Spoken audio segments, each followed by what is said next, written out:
welcome to Scrappin with Sheri. Since Halloween is coming up next week, I wanted to do the virtual crop sketches from October of 2025.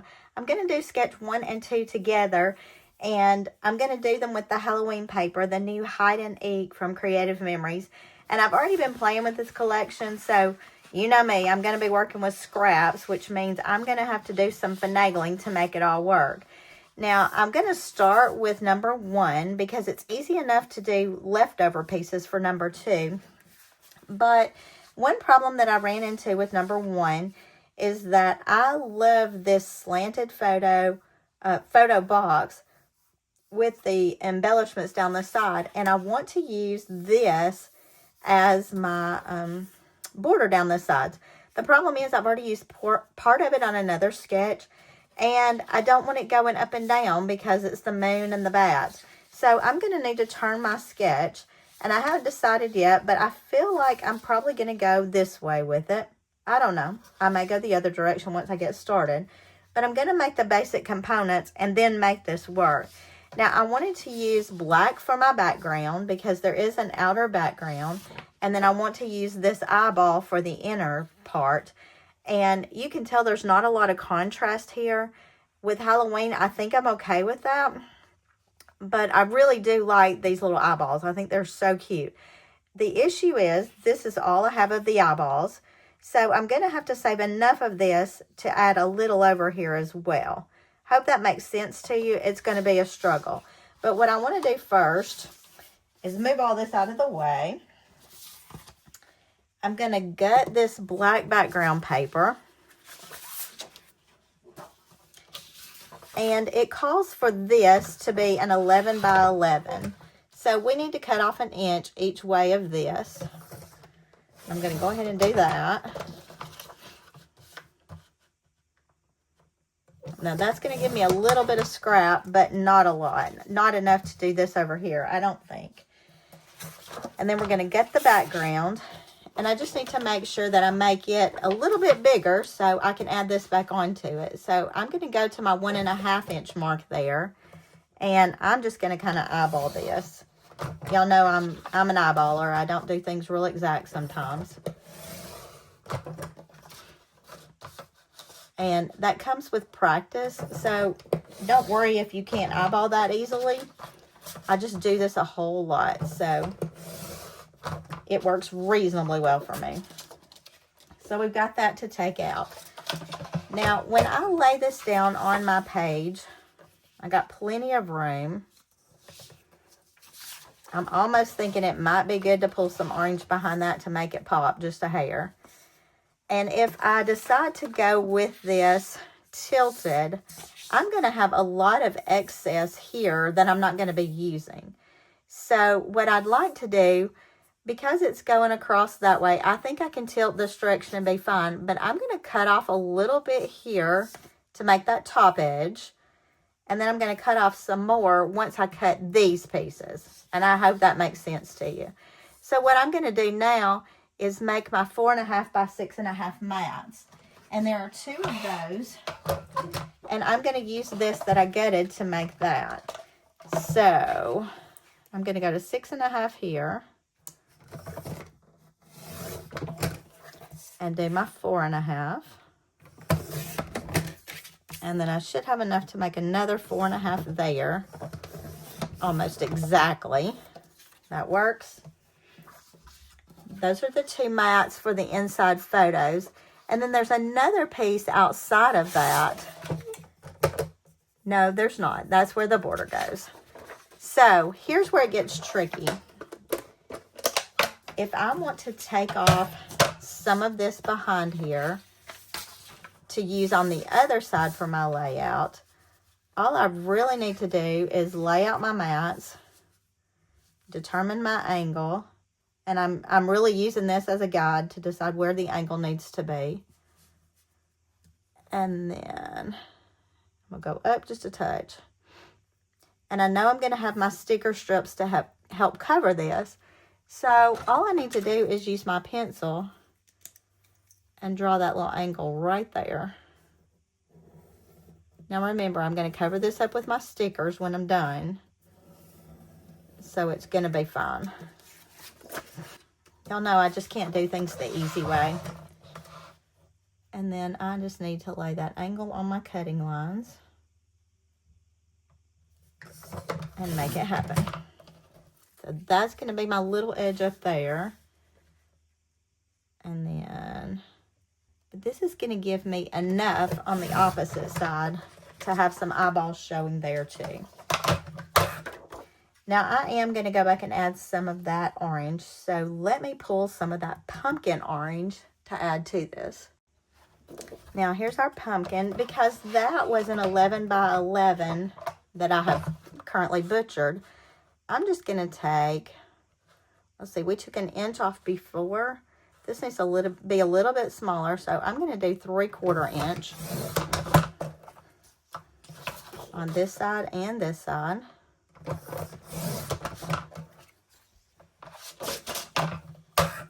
And I should be able to piece this right back onto that and make it work.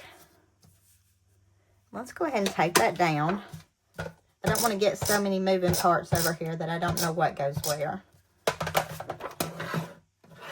Now, because Halloween has not quite happened yet, although we've done a few little things that are Halloween-ish, I'm not ready to add photos on this, so you'll see that there won't be photos on it just yet. But you'll see exactly where the photos are going to go, so that'll be fun. And this would be a really good place to use my zero centering ruler to line these pieces up. I'll just check it with this. Pretty close. And I don't have to worry about adding there. So I just need to, well, I'll do that with my regular tape rather than my repo. Just need to add the tape around these edges right here. I want to make sure that this frame is going to stick pretty well, not be sliding around. I'm just in a mood because I know Creative Memories comes out with a new Halloween collection every year, and I would like to use up all these scraps for this year's Halloween, and then I'll be ready for next year to try a whole new collection. All right, so we've got that layered. Now let's pull our 2 mats back in. Those will be our 4x6s. And when I look, those overlap the border and everything. So that makes that part pretty easy. You know what? I think I'll just put my tape directly on my page.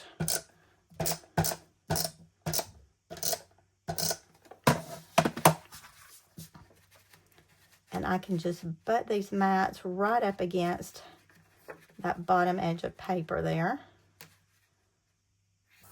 Making sure that it goes off the edge over here. And just line this one up right there with it. Now I've got a little edge that's not covered here. So we're going to scoot this down and redo just a hair.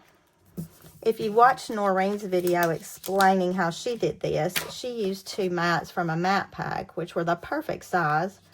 So you didn't have to do any trimming. But Hide and Eek did not have any mats with it. So I had to improvise. But how wonderful that I could just use what I gutted from the inside of this black to create my mats for the other part. Now y'all know that I normally develop everything in white. I use the white borders around the outside edges. But I am going to go ahead and add black mats for the other 2 photos down below. And it shows that those are actually 4x4 photos. So I'm going to make little 4 1/4 mats using some black for that. And I started to gut the inside of that paper, but that's not going to work because you're going to see it. So we had to pull another sheet of black. And we're just going to make, I just cut that at 4, didn't I? I've got extra room. I'm going to do that at 4 1/4. Just to give me a little bit more space. And that means I can do 4x4 photos. So 4 1/4. And I need 2 of those at 4 1/4. I think the black is going to make it look really good. Even if I develop my pictures with the white around the edges, think the double matting with the black is going to be really pretty. So I'm just going to go ahead and add these down here. And they are pretty much centered in this space right here. I'm still going to add my border there, so I need to be mindful of that as I'm laying this down, that I don't go too close to the top. This is already so cute, though. I think these little eyeballs are just adorable. There's just something about them that catches my attention. Probably the fact that there's some blue in there. And I'm going to go back and use my pencil and just write on here that this is a 4 1/4 mat. And that helps me know later what size I need to size my photos for that. And I need 4x6 photo here and here. But the good thing is you could do 4x4s through there as well. So you could actually get more photos on this page if you change the sizing of them. Now for my stickers, I told you I wanted to do these right here. I just think they are so very cute. And I've debated as to whether I want to put the whole one at the top or whether I want to put the whole one down below. And I'm decided in my head just now that I'm going to go with the whole one at the top. And I'll show you why in just a minute. And it is going to go right off the edge of that top, just a touch. I can trim that out with my scissors.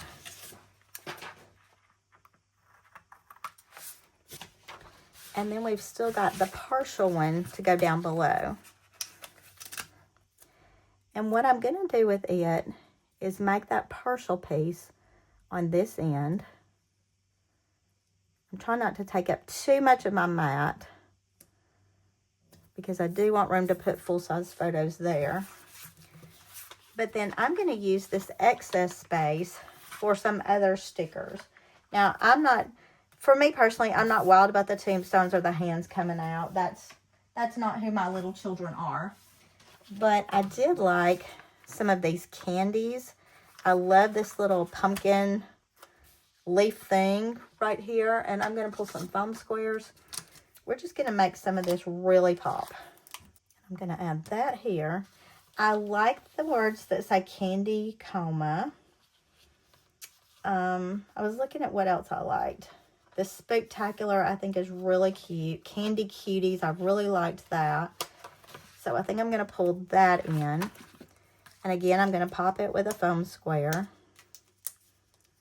because I really want to focus on the candy part of it, because I feel like that's what I will focus on with my little grandkids and what they've got going on for Halloween. I'm going to pull this little spider. And I'm just trying to pick some of the little bit larger, but not huge decorations and lay them out. I love this little candy corn in the frame. I think that's cute. And I'll put that right up near my Candy Cuties. But I'm going to use my stickers, and I am doing them on foam squares so I can slide a photo underneath there. That one is a teeny tiny. Let's cut that foam square down just a hair. But I think this will make us another border that will finish this page out, and it'll be really cute. And then we can carry some of this stuff over to the second page as well. And I'm trying to get length in there. We could add this pumpkin. That's pretty cute. I'll add, I was thinking up there, but you know what? That bigger one may take up all that space. It takes up most of it. Another pumpkin here. It's a little bit, my foam square is a little bit big for it, but that would be a real cute place to slide that in right there. Move little spider's legs over a touch. We can add a star there to cover up some. A little star here to cover up a little bit. And we just need something else right there. I don't want anything scary looking. That makes it a little tough. I don't love the eyeballs. The little bat's pretty cute. Not real scary. We'll put him by the spider. So in doing that, we've managed to turn this into a really cute page. I've used my leftovers that I had here and then just kind of pieced and parted that. And when you look at that particular layout, if I'm turning it this direction, which is how I did it, they show an embellishment here. Well, I'm pretty heavily embellished right there, so I'm good with that. Something here, and then they've shown something else here. And that would be a good place for another word sticker. And I'm thinking for that, let me debate. No, I'm going to hang on to Happy Halloween for my opposite side. So, Spectacular is really cute. I like that. And it's got a lot of color to it. And I can make that go right around there. So, let me grab a few little foam squares. Some of you are probably thinking, why am I not using my anti-stick powder? It's because I had it packed up for a crop, and I have it packed up now because I'm about to go away for a few days, and I was just too lazy to get it out. So there you have it. That's why I'm not using anti-stick. Not because I don't love it, but just because it's not handy. All right, so there is sketch number 1. Now let's make sketch number 2 go along with this. So when I put them together, I've got a cohesive double page for this. Now in looking at sketch number 2 from this same virtual crop in October, the first things I notice are the mats, and I've gone ahead and cut those out of black to mimic what I've done on the other side. But I want to go ahead and punch this border here. Now, because I'm using Halloween, the spider web punch would be great, but I don't have that. And I feel like this Mandela punch might work with the same kind of effect. So that's what I'm going to give a shot. I had some leftover black where I had cut it out of something else. So I'm just going to give this a punch. And we'll try it. If it doesn't work, we'll do something else. So I'm just punching this border. It needs to be at least 8 inches long to accommodate what we've got there. So I'll just punch it all the way out. And that is the Mandela burst. So we've got that. We're using our black background. So let me go ahead and pull that over. And then basically all we need are strips of different colors. So let's pull out what I've got left. Now, you know, I have to carry this over because it's what we use for the inside piece over here. And I want to make sure that that coordinates. And fortunately for me, I'm seeing here and here, and then here and here, there are little pieces of this. So all I have to do is cut these the right width, and then I can use those to piece underneath my mats. And I've got crooked edges here, so I'm just going to straighten this up a little bit. I know my sides are straight, so I've just got to straighten up the top and the bottom here to give me some straight edge. And then I need 2-inch widths. So I'm just going to cut 4 of those 2-inch widths.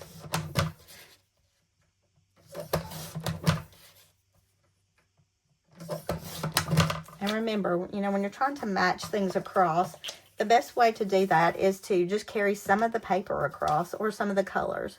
Now I need 2 that are 2 by 9.5. And in my hide and egg, these are the papers I have left. This is the same, so let's see, that one's already a scrap, so we'll use that. And then I've got this. I think these little faces are cute, but I use them on another layout, so I think I'm going to go with the green and then the patterns on this other. So I need 2 by 9.5, and I'm going to need a couple of those. So let's cut 2 inches. And then to make 9.5, I just need to take 2.5 inches off. Is that right? 9.5, half is 10. Yep. So I'll pull those 2.5 inches off. And then the other 2, well, it's actually only 1. It's going to be 2 by 11.5. So let's cut that at 2. And then we just need to cut 1/2 inch off to make that 11.5. And let's see about laying these out. And these two are on the outside edges. This one is our centerpiece. I do think this one's going to be pretty straightforward. And then if you look at the layout, these in the middle just kind of stick up above those others just a little bit, and then down below them just a little bit. That gets my cute little eyeballs in from my other page. And let's go ahead and stick these down. Now, remember, if you like the other side, it's easy enough to flip those, but I think I really like it like this. Here again, I could mat these eyeballs on some of that orangey paper. I think I'm going to leave them kind of nondescript here. Just let them kind of fade into the background. I have a feeling there's going to be enough going on in this page without adding any more color. This is where having my 13-inch mat over here would be kind of helpful. Yeah, because let's see how bad off center I am. Well, not terribly bad. You know, we've got all kinds of little tools you can use to check your center spots. All right. And then I'm going to use this outside edge next. And then I will center the inside ones in between this and this. And if these are not exactly even, exactly the same up and down, it's okay. I mean, it's made to look fun, right? It's crazy how much I think those eyeballs are so cute. Now, a conundrum that I've had through the years, and I'm interested to hear from you on this, is do you make your Halloween pages look like Halloween, or do you make them match the theme of the costumes? And I can tell you from my experience with people that people go both ways on it. Some are very, very particular about it matching their costumes. They really like that look. They want everything to match. Some people just don't really care.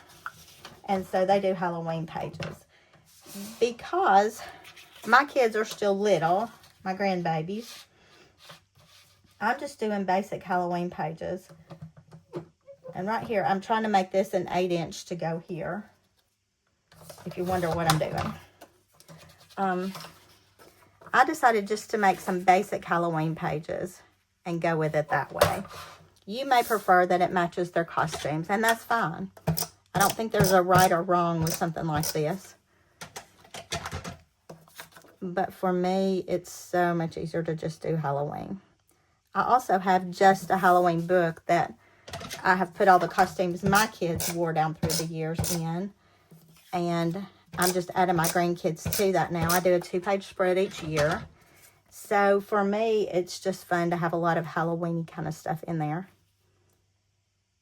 Now, you know, I told you when I started making this that using these scraps was going to work perfectly. And looky there. You can't tell that that's a scrap. Nor can you tell that here. I'm going to go up a little bit on that so I can add my title block over down on the bottom. Now I decided to use my Happy Halloween here. And you know me and foam squares. So Happy Halloween is going to go right down here. And I'm kind of looking at my sketch over to the side. You can't see that, but they've got an embellishment here and then something else over here. And when I was looking at them, I think these little ghosties are just so cute. They're not scary to me at all. Because my little grandkids are not like scary people, I did want to add a little ghosty here. And I think I'm going to add him right here where the eyeballs are. Maybe one more right over here. Kind of cuts down that pattern just a little bit. Looks pretty cute. And then I need something up here. And I'm not opposed to doing extra words. I'm looking at my words now. I like the tiny tricksters. That's cute. And it brings in a little more of that blue. I think I'll go this way with it so it's not right over the Happy Halloween.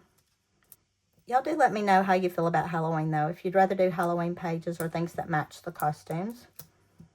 Also, I'm interested in how you feel about multiple word stickers on a page. That used to bother me.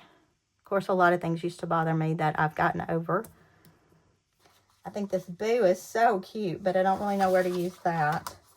And, you know, part of it is, it probably just needs to stay until I get finished and get my pictures on here. And then I can see if I can add more after the fact.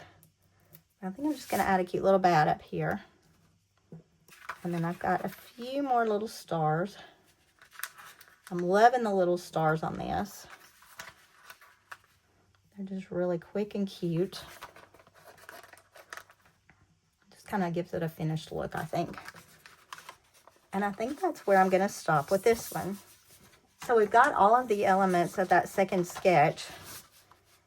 And we did that using leftovers for these eyeball papers. Let's put them together and see how they look together now. Look how cute is that. Now, I didn't necessarily plan this, but having that pumpkin color here really brings out that orange there too. So everything coordinates together beautifully. We pulled in all of our colors from the eyeballs. We've got the yellowy orange. We've got that pumpkin orange. We've got some greens. We've got a little bit of everything going on. But that is sketch 1 and sketch 2 from the October 2025 virtual crop, done with the Hide Neat paper. Can't wait to get my pictures on this. And until I see you next time, happy Halloween and happy scrapping.